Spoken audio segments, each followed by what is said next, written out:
este tema me da mucho gusto saludar aquí en el estudio a Juan Carlos Nava, él es consultor en economía internacional y especialista en divisas. Juan Carlos, muchas gracias. Hola Héctor, buenas tardes. Buenas tardes. Bueno, comencemos por partes. Para aquellas personas que todavía en este momento no se explican por qué ha llegado el dólar hasta rebasar los 20 pesos, ¿cuáles son estos elementos? Mira, sin que esto constituya un comercial, Sí.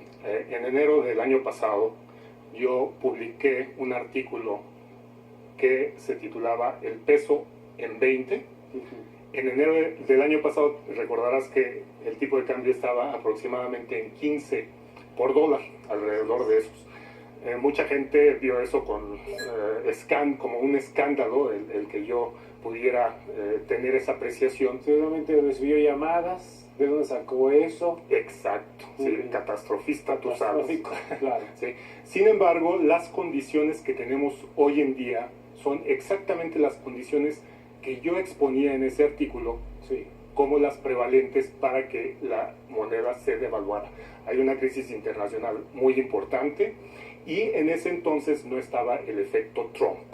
¿Sí? Claro. En estos momentos yo le doy, yo sé, estoy bien consciente de toda la especulación con respecto a las elecciones de Estados Unidos. Sin embargo, todavía aún le doy yo un 85% de afectación al peso por razones de esta crisis internacional que todavía no termina desde el 2008-2009.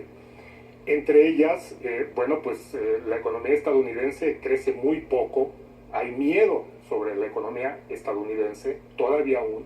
Creció este año el primer trimestre 0.5%, el segundo trimestre creció apenas un 1.1%, ¿sí? Muy poco, muy pobre el crecimiento. Sí. Las manufacturas se retrajeron en el último dato del mes de agosto, se retrajeron las manufacturas. El índice del Institute for Supply Management salió negativo. Los servicios también. Entonces hay una preocupación grave. Esto es el 85%. El otro 10% se lo doy al riesgo geopolítico. Ha habido un agravamiento de la situación de Corea del Norte con su último ensayo nuclear. Expandió mucho la preocupación en ese sentido. Movimientos inusuales de la Armada rusa con frontera con Ucrania, ¿sí? Después de anexarse la península de Crimea, y Turquía, con ese intento de golpe de Estado. Déjame decirte que The Bank for International Settlements consideraba como un 60% de probabilidad de una crisis bancaria, que estas crisis son muy peligrosas porque crean un contagio muy rápido a otras economías. ¿Sí? Una crisis bancaria, más de un 60% en los próximos 12 meses, apenas hace algunos meses lo dijo esto el Bank for International Settlements, en Turquía, en Brasil y en Rusia. Y en China, perdón. Correcto. ¿No? Entonces, la situación realmente es grave. Yo te hablaba del año pasado, apenas en enero.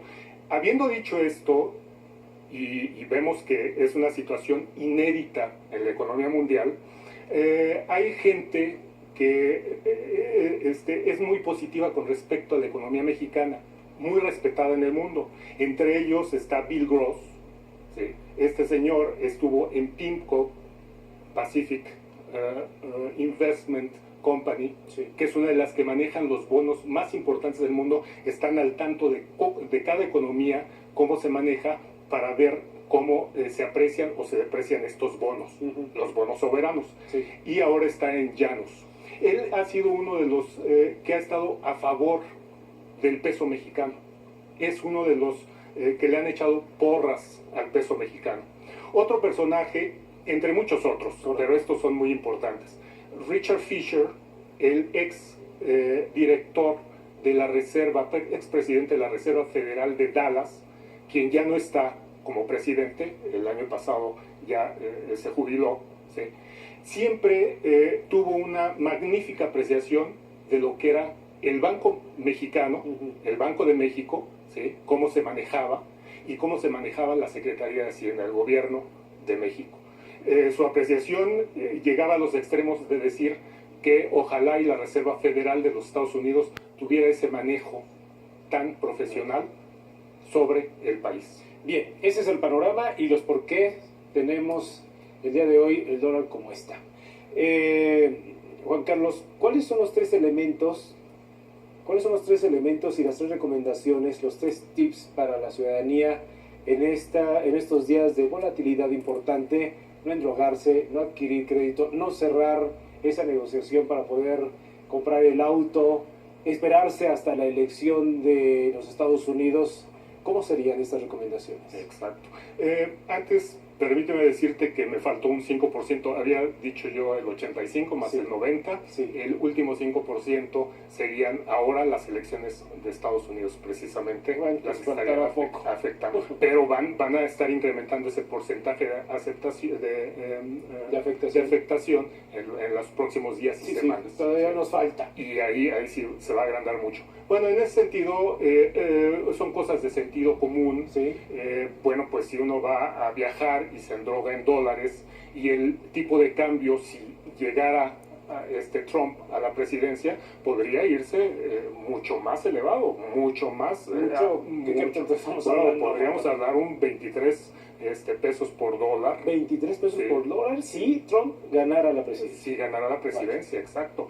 El señor Carstens, el doctor Carstens, la Junta de Gobierno, para analizar el tipo de cambio, tiene las facultades para tomar medidas, pero en este caso un incremento en tasas sería positivo, más que una intervención cambiaria que no podría tener los efectos correspondientes.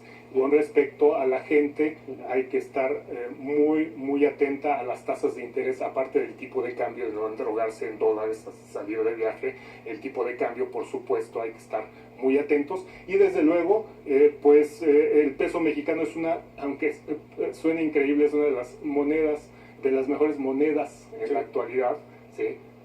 Vamos a tener unos riesgos muy importantes, pero pues no se aconseja